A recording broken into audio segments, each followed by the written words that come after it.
You wake up already tired. Not from a lack of sleep, but from a feeling that you've been awake for hours before your eyes even opened. You reach for your phone. Just to check. Just to see. 30 minutes later, you're still in bed. You haven't moved your body, but your mind has been pulled through 10 arguments, 3 celebrity scandals, a friend's vacation, and a news alert about a disaster on the other side of the world. By the time you stand up, you feel depleted. You have a list of things you wanted to do today. Write. Exercise. Clean. Create. But instead, you sit on the edge of the bed. Paralyzed. Staring at the wall. And a familiar voice whispers. You are so lazy. But what if that voice is wrong? What if the reason you can't move forward isn't a lack of discipline, but a lack of silence? Let's sit with that feeling for a moment. The paralysis you feel isn't just about avoiding hard work. It's a specific kind of exhaustion. It's the feeling of being empty and full at the same time. Empty of motivation, but full of noise. You sit down to read a book, and after 2 sentences, your hand twitches toward the phone. You try to focus on a task, and suddenly you're 3 tabs deep into researching a product you don't need, watching a trailer for a movie you'll never see. You label this as a failure of willpower. You think you lack grit. You think you're broken. But psychology suggests a different mechanism at work. This isn't a moral failing. It's a nervous system failing. You're not lazy. You're overstimulated. To understand why you feel so heavy while doing so little, we have to look at what's happening inside your skull. Specifically, we have to look at your brain's reward system and your attentional filter. Every time you check a notification, scroll a feed, or click a link, your brain releases a tiny squirt of dopamine. Dopamine is not the pleasure chemical, as it's often mislabeled. It is the anticipation chemical. It's the molecule of wanting. It drives you to seek. In a natural environment, dopamine helps you find food or a mate. But in a digital environment, this system is hijacked. You are living inside a Skinner box designed by engineers in Silicon Valley. Variable rewards, the random chance that the next scroll might be interesting, keep your thumb moving. Here is the mechanism. Every time you engage with high-stimulus content, you raise your brain's baseline for what feels interesting. Think of it like a volume knob. If you sit in a quiet library for an hour, the sound of a pin dropping feels loud. If you stand next to a jet engine, you can't hear someone screaming right next to you. Modern life has cranked the volume of your world up to 11. You are constantly standing next to the jet engine. So, when you finally sit down to do something quiet, something that requires deep thought, like writing, studying, or just being alone with your feelings, your brain panics. It looks at the task and says, "Where is the stimulation? This is boring. This is painful." You don't choose to stop working. Your brain, seeking to regulate its dopamine levels, compels you to reach for the phone again. It's not laziness. It's an addiction to the noise that masks the discomfort of being alone with your own thoughts. This brings us to a difficult truth. You are not avoiding work. You are avoiding the feeling of understimulation. Your brain has been trained to equate silence with danger. If nothing is happening, something must be wrong. So you fill the void. You check email while watching TV while eating lunch. This is called media multitasking, and research shows it doesn't just distract you, it physically reduces your gray matter density in the anterior cingulate cortex, the part of the brain responsible for impulse control. The more you multitask with media, the worse you get at focusing. It's a loop. The stimulation damages the very circuits you need to resist it. You feel guilty for being unproductive, but guilt is not a motivator. Guilt is another stressor. It raises cortisol. And when you are stressed and overstimulated, your brain seeks relief. Where does it go? Back to the phone. Back to the comfort of the noise. You are trapped in a cycle of stimulation, depletion, guilt, and escape. But here is the reframe. You are not broken. You are responding exactly as a human brain was designed to respond to an environment that is evolutionarily novel. Your brain's ability to adapt is powerful. If it learned this level of chaos, it can learn silence again. But you cannot think your way out of this. You have to rewire the system. So how do we turn the volume down? We need a framework. Not productivity hacks. Hacks are just more noise. We need a psychological reset.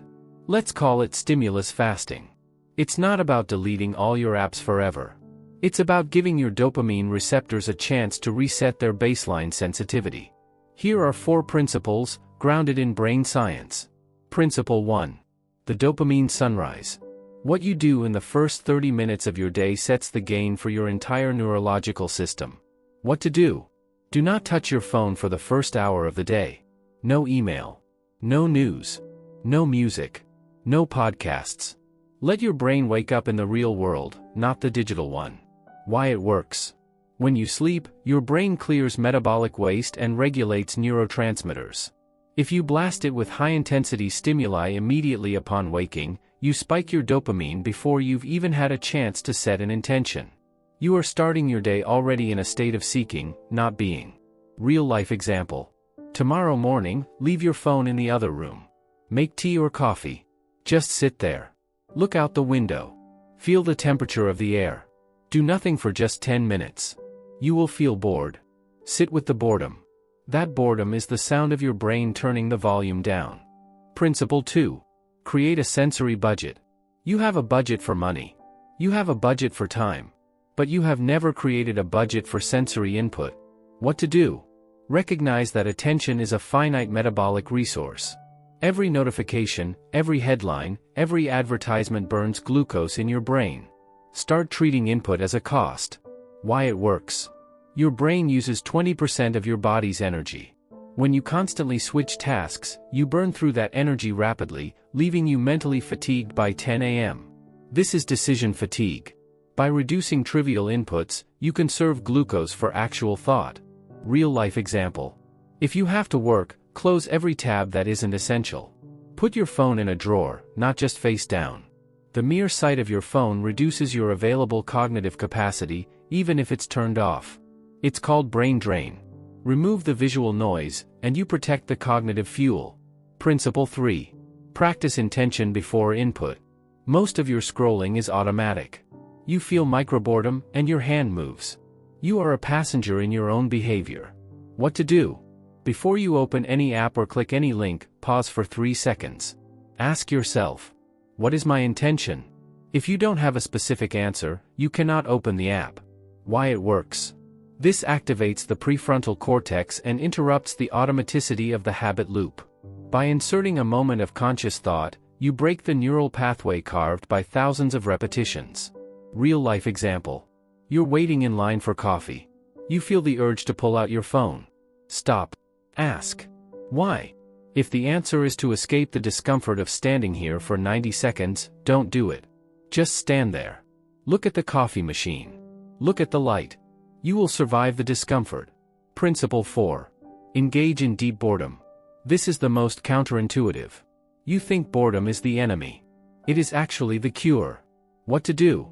Schedule time to do absolutely nothing. No screens. No books. No conversation. Just you, sitting, or walking slowly without a podcast. Do this for 15 to 30 minutes a day. Why it works. When you are bored, your brain activates the default mode network. This network is responsible for self-reflection, memory consolidation, and creative idea generation. Real-life example. Go for a walk tonight. Leave the phone at home. Don't listen to music. Just walk. At first, it will feel uncomfortable. Your mind will scream for input. Let it scream. Eventually, it will quiet down. And in that quiet, you might finally hear what you think. Let's bring this together into one simple mental model. Think of your mind as a glass of water. Every notification, every piece of noise, every video, every worry, it's a drop of ink. You've been living your life with someone standing over your glass, constantly dropping ink into it. You look at the glass and think, I'm so cloudy. Why can't I see clearly? You try to think positive thoughts. You try to focus harder. But you're trying to see clearly through muddy water. You don't need to try harder to see. You need someone to stop dropping ink in the glass. You are not the mud. You are the water. The laziness, the paralysis, the brain fog, that's the ink. It's not you. It's what has been done to you by an environment designed to capture and sell your attention. You don't need more discipline. You need more silence. You don't have to fix yourself. You just have to stop shaking the glass. The motivation you are looking for is not hiding in the next scroll. It's hiding in the quiet you've been running from. Sit in the quiet. Let the sediment settle. And see what thoughts rise to the surface when the noise finally stops.